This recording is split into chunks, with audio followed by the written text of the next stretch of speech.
بسم اللہ الرحمن الرحیم۔ ناظرین السلام علیکم، ویلکم ٹو علم سٹوری ٹی وی۔ پرانے وقتوں کی بات ہے، کوکاف کے قریب ایک ملک پر ایک رحم دل بادشاہ حکومت کرتا تھا۔ اس کی رحمدلی اور انصاف پسندی کی وجہ سے رعایا اسے بہت پسند کرتی تھی۔ اللہ تعالیٰ کا دیا ہوا، یوں تو اس کے پاس سب کچھ تھا، مگر کوئی اولاد نہ ہونے کی وجہ سے وہ اور اس کی ملکہ ہر وقت اداس رہتے تھے۔ ایک دن ملکہ محل کی کھڑکی سے شہر کا نظارہ کر رہی تھی۔ اس نے دیکھا چند سپاہی ایک بوڑھے آدمی کو مار رہے تھے۔ ملکہ نے کنیز کو حکم دیا کہ سپاہیوں اور بوڑھے آدمی کو اس کے حضور پیش کیا جائے۔ ملکہ کا حکم کون ٹال سکتا تھا؟ فوراً سپاہیوں اور بوڑھے آدمی کو ملکہ کے سامنے حاضر کر دیا گیا۔ ملکہ نے دیکھا غریب بوڑھے آدمی کے کپڑے پھٹے ہوئے تھے، اس کے جسم پر جگہ جگہ زخموں کے نشان تھے اور ان زخموں سے خون بہہ رہا تھا۔ ملکہ نے سپاہیوں سے پوچھا، تم بوڑھے آدمی کو کیوں مار رہے تھے؟ اس نے کیا جرم کیا ہے؟ ملکہ کی یہ بات سن کر سپاہی بولے، ملکہ عالیہ، یہ شخص چور ہے، ایک جگہ چوری کر کے بھاگنے کی کوشش کر رہا تھا۔ لوگوں نے شور مچانے پر ہم نے اسے گرفتار کر لیا۔ اس نے ہماری گرفت سے بھاگنے کی کوشش کی، اس وجہ سے ہم اسے مار رہے تھے۔ ملکہ نے بوڑھے آدمی سے پوچھا، کیوں بڑے میاں، تم نے اس عمر میں چوری کیوں کی؟ یہ سن کر بوڑھے آدمی کی آنکھوں میں آنسو آ گئے۔ وہ روتے ہوئے بولا، ملکہ، میں سوداگر تھا، میرے جہاز سمندر میں طوفان آنے کی وجہ سے ڈوب گئے اور سارا سامان ڈوب گیا۔ میں اب کوڑی کوڑی کا محتاج ہو گیا ہوں۔ میرے چھوٹے چھوٹے بچے 2 دن سے بھوکے تھے، مجھے ان کے کھانے کا سامان خریدنا تھا، مگر میرے پاس ایک پیسہ بھی نہ تھا، اس وجہ سے مجھے چوری کرنا پڑی۔ بوڑھے آدمی کی یہ بات سن کر ملکہ کو بہت دکھ ہوا۔ اس نے سپاہیوں کو حکم دیا کہ بوڑھے آدمی کو چھوڑ دیا جائے۔ سپاہیوں کے جانے کے بعد ملکہ نے بوڑھے آدمی کو اشرفیوں کی ایک تھیلی دی اور کہا، تم ان اشرفیوں سے اپنا کاروبار شروع کرو، دیکھو اب کبھی چوری نہ کرنا۔ بوڑھا آدمی اشرفیوں کی تھیلی لے کر جانے لگا تو اس کے دل سے رحم دل ملکہ کے لیے بہت دعائیں نکل رہی تھی۔ اس نے ملکہ سے کہا، ملکہ عالیہ، اللہ تعالیٰ آپ کی جھولی مرادوں سے بھر دے، ایک خوبصورت بیٹی کی ماں بنا دے۔ یہ کہہ کے بوڑھا محل سے چلا گیا۔ اس واقعے سے کچھ عرصہ بعد ملکہ کے گھر میں ایک خوبصورت لڑکی پیدا ہوئی اور اس کے پیدا ہونے کی خوشی میں محل کو دلہن کی طرح سجایا گیا۔ شہر میں چراغاں کیا گیا، غریبوں اور محتاجوں میں خیرات تقسیم کی گئی۔ رحم دل بادشاہ کو دور دور کے ملکوں کے بادشاہوں کی طرف سے مبارکباد کے پیغام آئے۔ بادشاہ نے اپنے تمام رشتہ داروں کو پیغام بھیجا کہ وہ اس کے مہمان بنے اور شہزادی کا نام تجویز کرے۔ مقررہ وقت پر بادشاہ اور ملکہ کے تمام رشتہ دار اس کے محل میں پہنچ گئے۔ ان کے مہمانوں میں 3 پریاں بھی شامل تھیں۔ انہوں نے بادشاہ کو یاد دلایا کہ اس نے اب بھی جادوگرنی کو دعوت بھیجی ہی نہیں۔ اسے اس بات پر بڑا غصہ آئے گا، کہیں ایسا نہ ہو کہ وہ غصے میں شہزادی کو کوئی نقصان پہنچا دے۔ ابھی پریاں بادشاہ سے باتیں ہی کر رہی تھیں کہ اچانک زور سے آندھی چلنا شروع ہو گئی۔ آندھی کی وجہ سے محل کی کھڑکیاں دروازے ہلنے لگے، یوں لگتا تھا جیسے بونچال آ گیا ہے۔ تھوڑی دیر بعد یہ بونچال رکا تو بادشاہ نے دیکھا شہزادی کے جھولے کے قریب ایک بہت ہی ڈرونی شکل والی بڑھیا کھڑی کوئی منتر پڑھ رہی ہے۔ بادشاہ ہمت کر کے بڑھیا کے قریب پہنچا تو بڑھیا غصے سے بولی، تم نے اپنی بیٹی کا نام رکھنے کے لیے مجھے بلایا نہیں، مگر دیکھو میں خود ہی پہنچ گئی ہوں۔ میں نے تمہاری سزا تو یہ سوچی تھی کہ تمہاری بیٹی کو ہلاک کر دوں، لیکن تمہاری رحم دلی کی وجہ سے میں نے اسے زندہ چھوڑ دیا ہے۔ اب یہ 16 سال کی عمر میں ایک زہریلی سوئی انگلی میں چبھنے سے صرف بے ہوش ہو جائے گی، اور اگر بے ہوش ہونے کے 10 دن بعد تک اسے ہوش نہ آیا تو وہ بے ہوشی کے عالم میں مر جائے گی۔ اس سے پہلے کہ بادشاہ اسے رحم کی درخواست کرتا، بڑھیا ہوا میں گم ہو چکی تھی۔ بادشاہ اور ملکہ بڑھیا کی باتیں سن کر پریشان ہو گئے۔ اتنے میں پریاں ان کے قریب پہنچ گئیں۔ پریوں نے بادشاہ اور ملکہ کو تسلی دیتے ہوئے کہا، پریشان ہونے کی ضرورت نہیں، انشاءاللہ شہزادی زندہ رہے گی، مگر اس کا نام شہزادی مہنور رکھنا ہوگا۔ ہم ایک ماہ بعد آئیں گی اور آپ کو آنے والے حالات سے آگاہ کریں گی۔ پریوں کے جانے کے بعد بادشاہ نے دربار کے نجومی کو بلایا اور اسے حکم دیا کہ وہ شہزادی کے مستقبل کے بارے میں پتہ چلائے۔ نجومی چند دن کی اجازت لے کر چلا گیا۔ اس نے اپنے گنبد نما تجربہ گاہ میں بیٹھ کر شہزادی مانور کے زندگی کے بارے میں کچھ حساب و کتاب کرنا شروع کر دیا۔ ایک ہفتہ بعد نجومی بادشاہ کے دربار میں پیش ہوا۔ اس نے بادشاہ کو بتایا، بادشاہ سلامت، شہزادی مانور تو بڑی قسمت والی ہے۔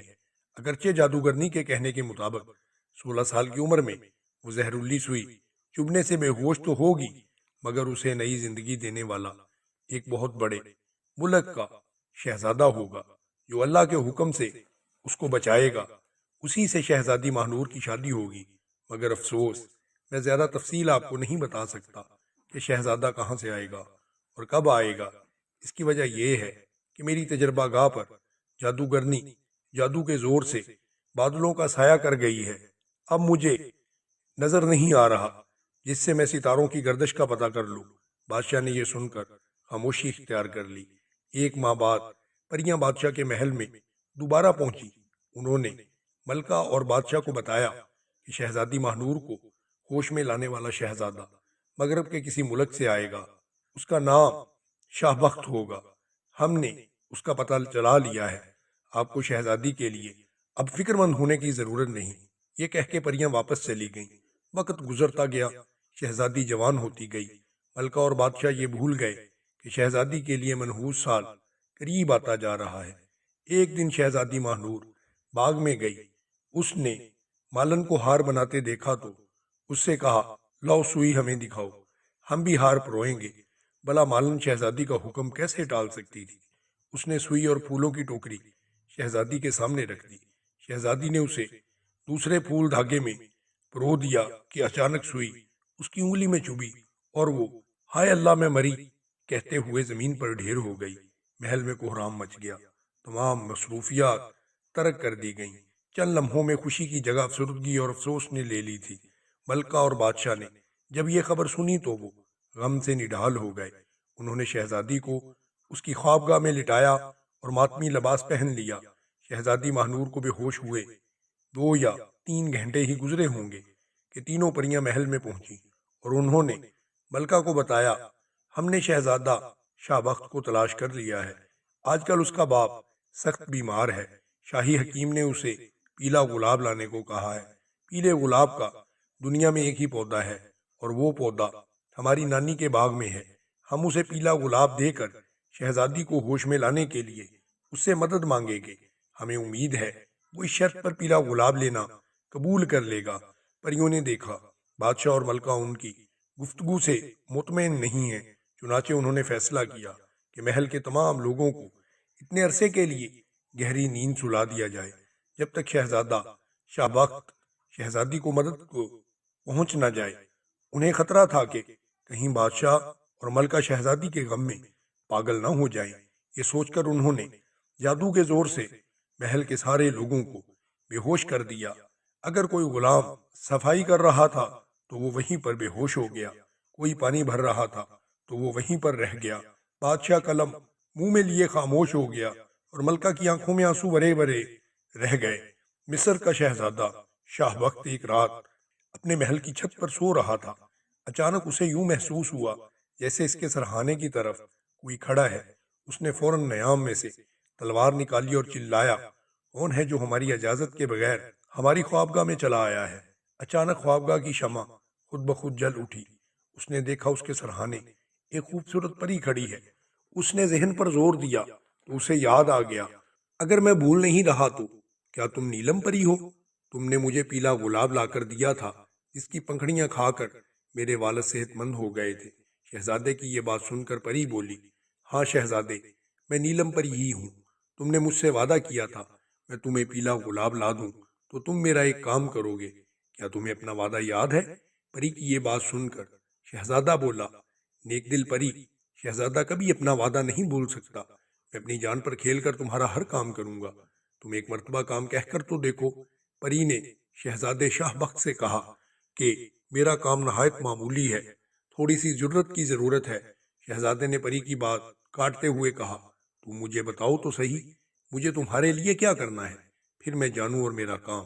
پری کہنے لگی، پیارے شہزادے، تمہارے ملک کے شمال مغرب میں ایک بہت بڑا جنگل ہے۔ اس جنگل میں سب سے پرانے درخت کی کھو میں ایک خفیہ راستہ ہے جو اب بھی جادو نگری میں جا کر کھلتا ہے۔ یہاں کی ظالم جادوگرنی ایک خوبصورت شہزادی کو 3 دن سے بے ہوش کر رکھے ہے۔ اگر وہ 10 دن تک ہوش میں نہ آئی تو وہ مر جائے گی۔ اگر کسی طرح ابھی جادوگرنی کو ہلاک کر دیا جائے تو شہزادی دوبارہ ہوش میں لائی جا سکتی ہے۔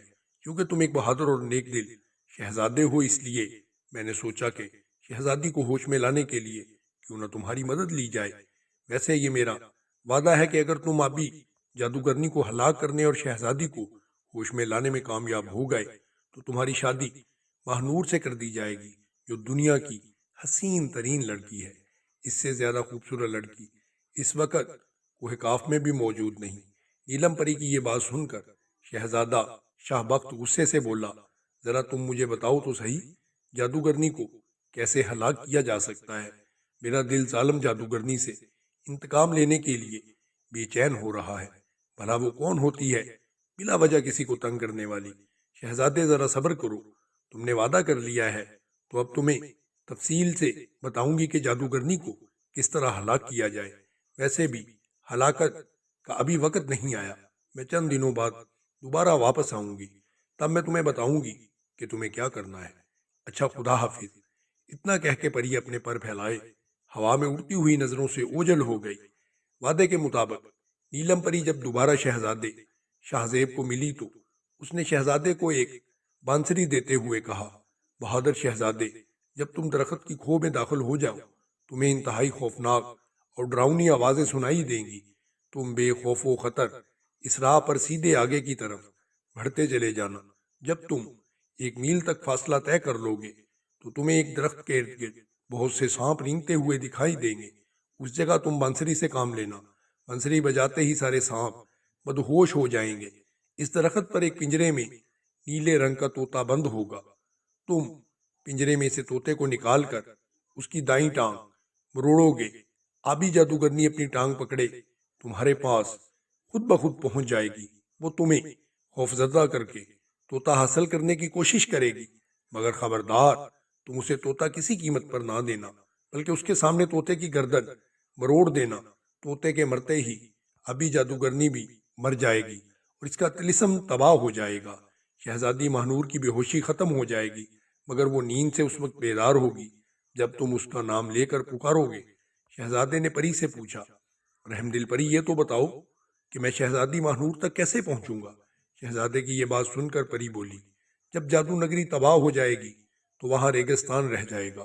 تم ریگستان کے شمال کی طرف پار کرو گے تو تمہیں چند میل کے فاصلے پر ایک محل نظر آئے گا۔ اس کی ہر شے پر نیند طاری ہوگی۔ جب تم محل میں داخل ہوگے تو شہزادی ماہنور کا خوابگاہ کا راستہ تمہیں خود بخود معلوم ہو جائے گا۔ تم ماہنور کو آواز دے دو گے تو وہ نیند سے بیدار ہو جائے گی اور اس کے جاگتے ہی سارا محل دوبارہ سے ہوش میں آ جائے گا۔ اچھا، اب میں چلتی ہوں، یہ پیر کا دن ہے، تم سفر پر روانہ ہو جاؤ۔ جب کبھی مشکل کے وقت تم پریشانی محسوس کرو تو مجھے اپنے قریب پاؤ گے۔ شہزادہ اپنے والدین سے اجازت لے کے اپنے سفر پر روانہ ہو گیا اور چلتے چلتے گھوڑے کو ایڑ لگاتے ہوئے تیزی سے اس جادو نگری میں داخل ہو گیا۔ جادو نگری میں داخل ہونے کے بعد وہ اسی کھو میں داخل ہوا جس کے متعلق نیلم پری نے اسے بتایا تھا۔ شہزادہ شاہزیب بانسری بجاتا ہوا گھوڑے پر کھڑا ہو گیا۔ اس نے پنجرے کو درخت سے اتارا اور اس کا دروازہ کھول کر طوطے کو باہر نکال لیا۔ طوطے نے اس کے ہاتھ میں آتے ہی کہا، پیارے شہزادے، اگر تم مجھے رہا کر دو تو میں تمہارا احسان زندگی بھر نہیں بھولوں گا۔ طوطے کی یہ بات سن کر شہزادہ بھول گیا کہ وہ یہاں پر کس مقصد کے لیے آیا ہے۔ اس سے پہلے وہ طوطے کو آزاد کر دیتا، اس کے کان میں اسی نیلم پری کی آواز آئی، شہزادے کیا غضب کرتے ہو، اس کی دائیں ٹانگ مروڑ دو۔ اگر تم نے اس کو آزاد کر دیا تو اپنے ساتھ مجھے بھی مصیبت میں مبتلا کر دو گے۔ نیلم پری کی آواز سنتے ہی شہزادے نے طوطے کی دائیں ٹانگ مروڑ دی۔ طوطا چیخیں مارنے لگا، ساتھ ہی ایک بڑی آندھی آ گئی۔ آندھی جب تھمی تو ایک کبڑی ڈراؤنی شکل والی بڑھیا شہزادے کو اپنے سامنے کھڑی دکھائی دی۔ وہ شہزادے کی منتیں کر رہی تھی کہ طوطے کو آزاد کر دو، میں شہزادی کو ہوش میں لے آؤں گی۔ مگر اب شہزادہ اس کے جال میں نہیں پھنسنے والا تھا۔ اس نے زور لگا کر طوطے کی گردن کو مروڑ دیا۔ طوطے کی گردن ٹوٹنے کی آواز کے ساتھ ہی جادوگرنی مر گئی اور زمین پر گری اور اس کے جسم میں آگ لگ چکی تھی۔ اس کے ساتھ ہی زبردست قسم کی گڑگڑاہٹ کے ساتھ ساری زمین ہلنے لگی اور اس جگہ یہ آواز تیز سے تیز ہوتی گئی۔ شہزادہ یہ آواز سن کر بے ہوش ہو گیا۔ جب اسے ہوش آیا تو اس نے اپنے آپ کو ایک گھوڑے پر سوار ریگستان میں پایا۔ ابھی وہ شمال کی سمت تلاش ہی کر رہا تھا کہ وہی نیلم پری اس کے قریب آ چکی تھی اور اس نے اشارے سے شہزادے کو ہوا میں یوں بلند کیا جیسے وہ ہوا میں اڑ رہا ہو۔ چند لمحوں کے بعد اس کا گھوڑا محل کے دروازے پر کھڑا تھا۔ شہزادہ محل میں داخل ہوا تو دیکھ کر حیران رہ گیا کہ پورے محل پر خاموشی طاری ہوئی تھی اور ہر کوئی اپنی جگہ پر بت بنا ہوا دکھائی دے رہا تھا۔ کنیز ایک تشت میں کپڑا لے کر جا رہی تھی اور وہ ویسے ہی کھڑی تھی۔ اس طرح سے شہزادہ سوچنے لگ گیا کہ یہاں پر کیا ہوا ہے۔ بے شک میں نے ایسی خوبصورت شہزادی کو پہلے کبھی نہیں دیکھا۔ اچانک اسے نیلم پری کی وہی بات یاد آ گئی۔ اس نے شہزادی سے کہا، شہزادی مہنور، ہوش میں آؤ، ابھی جادوگرنی کا طلسم ٹوٹ چکا ہے۔ شہزادے کا اتنا کہنا تھا کہ شہزادی اپنی چارپائی پر اٹھ کر بیٹھ گئی۔ اس کے بیدار ہوتے ہی ایک دم سارا محل حرکت میں آ گیا۔ اسی وقت نیلم پری بھی وہاں پر پہنچ گئی اور شہزادے شاہ بخت کے کاندھے سے پکڑ کر اس بادشاہ کی طرف لے گئی جو شہزادی کے کمرے کی طرف آ رہا تھا۔ جب اس نے شہزادی کو ہوش میں پایا تو وہ یہ کہتا ہوا کہ میری بیٹی تم کیسی ہو، اس سے چمٹ گیا۔ اتنے میں ملکہ بھی وہاں پر پہنچ چکی تھی۔ اب تو ان کی خوشی کی کوئی انتہا نہ رہی تھی۔ وہ آپس میں مل چکے تو نیلم پری نے شہزادے شاہ بخت کو بادشاہ اور ملکہ سے ملوایا۔ بادشاہ اور ملکہ اسے دیکھ کر بہت خوش ہوئے اور انہوں نے شہزادے شاہ بخت کے ساتھ شہزادی مہنور کی شادی کر دی۔ اور ان کی شادی ہو رہی تھی تو نیلم پری کی دونوں بہنیں بھی وہاں پر پہنچ گئی۔ شہزادہ شاہ بخت کچھ عرصہ بعد اپنی دلہن کو لے کے اسی ملک میں چلا گیا جہاں سے وہ آیا تھا۔ دوستو، اگر ویڈیو پسند آئی ہو تو ویڈیو کو لائک کریں۔